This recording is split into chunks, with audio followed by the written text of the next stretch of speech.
राज्य परिवहन महामंडळाने एसटीच्या प्रवासी भाड्यात तब्बल 13.56% वाढ केल्यानंतर सर्वसामान्य प्रवाशांमधून नाराजी व्यक्त होते।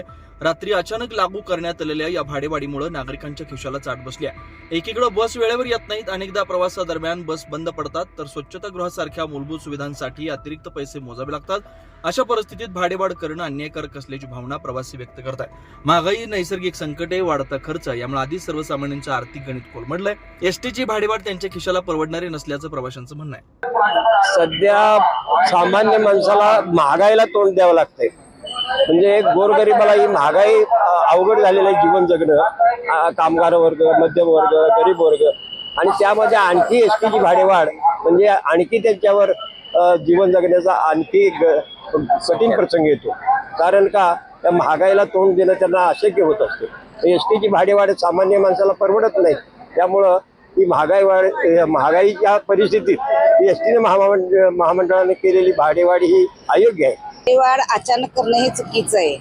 प्लस 2 रुपये टॉयलेट स्वच्छताचे ते घेतात, पण आता तुम्ही बघितलं तर या कोल्हापूर स्टँडचं टॉयलेट इतकं घाणेरडं आहे, बिलकुल स्वच्छता नाही। म्हणजे लेडीजचं तर टॉयलेट खूप खराब आहे आणि अचानक भाडेवाढ करणं हे खूप चुकीचं आहे। कारण खेड्यापाड्यातल्या लोकांना एसटी शिवाय पर्याय नसतो। शहरातील लोक इतर त्यांना वाहनं आहेत, समजा भाडं इथं एसटीचं 700 असेल तर त्यांना तिथं 900 देऊन पण परवडतं, कारण झोपून जायला गाडी मिळते स्लीपर। आणि या गव्हर्नमेंटच्या स्लीपर गाड्या सुद्धा ज्या आहेत त्या सुद्धा बिलकुल स्वच्छ नाही। म्हणजे एकंदरीत निर्णय घेतात, दुसऱ्या दिवशी लागू करतात ना।